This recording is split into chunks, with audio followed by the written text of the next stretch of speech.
I'm Sarah Simmons, and this documentary is about my grandfather, Ellis Draper Ritchie, but we called him PawPaw.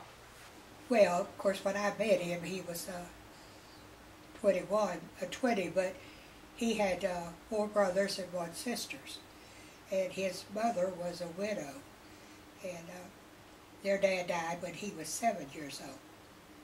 He worked all his life. He and his brother Claude, they delivered at the drugstore on their bicycles, and I can remember him telling me that they only had 1 bicycle. So Claude would deliver, no, Ellis would deliver in the morning, because he was the youngest, and Claude would deliver in the afternoon.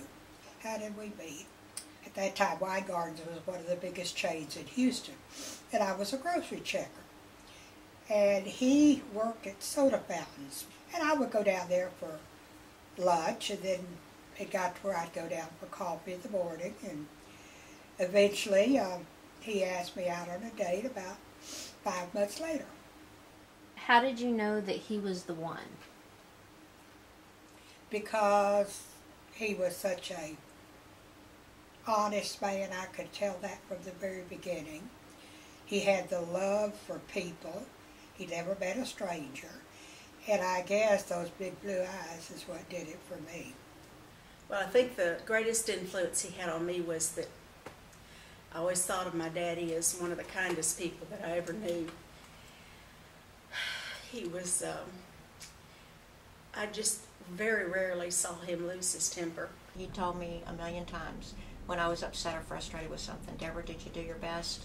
And I said, "Yes." And he'd say, "And that's all you can do." He never, he always made things better. I don't care what kind of problems we had. He always got us through it. And I know my children just adored him. He's defined my life by by being a good example and just showed us how to live. He was the best father-in-law that anybody could have. He was so loving. I wasn't a daughter-in-law to him.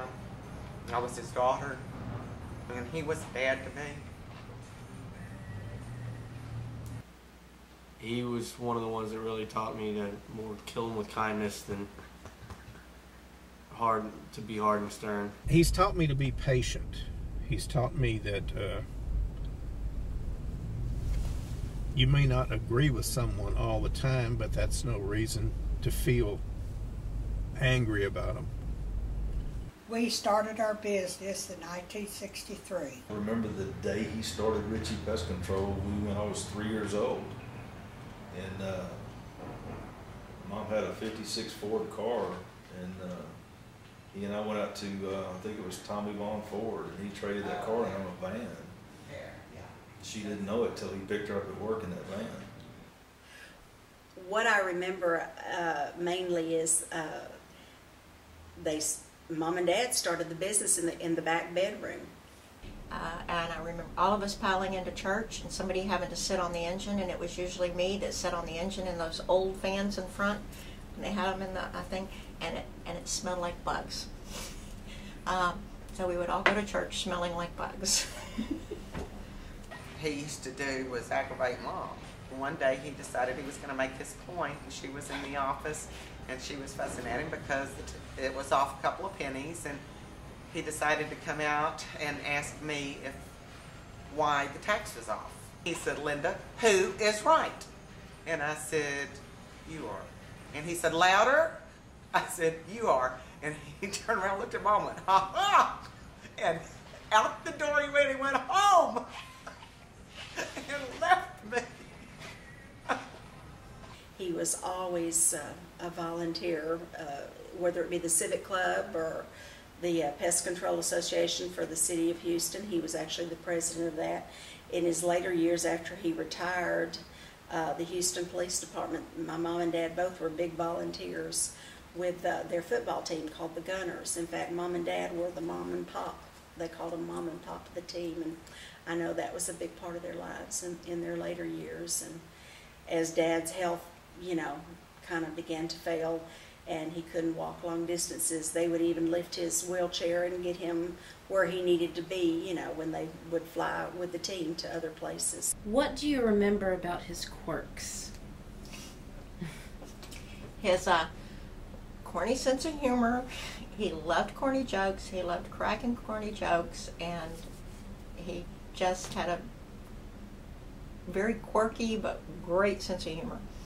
Dad was very particular about his appearance, and he took long showers. Mama used to tease him about that, and he always was very particular about his suits and what he wore to church.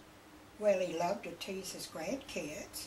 I remember as a child, I'd suck my thumb like most, kids did when they were younger, and instead of telling me to take it out of my mouth, he would always ask me what flavor it was. And of course my answer was always strawberry. He used to go around the office with peppermints in his mouth. He looked like a chipmunk. If you could talk to him one last time, what would you say? Why did you go so soon? You left at least 10 years early. And you left a big hole in the family. I turned out okay. Even though I didn't take the easy way, I turned out okay, I think. And I think he would be happy about that. He was the yin to my yang, I guess.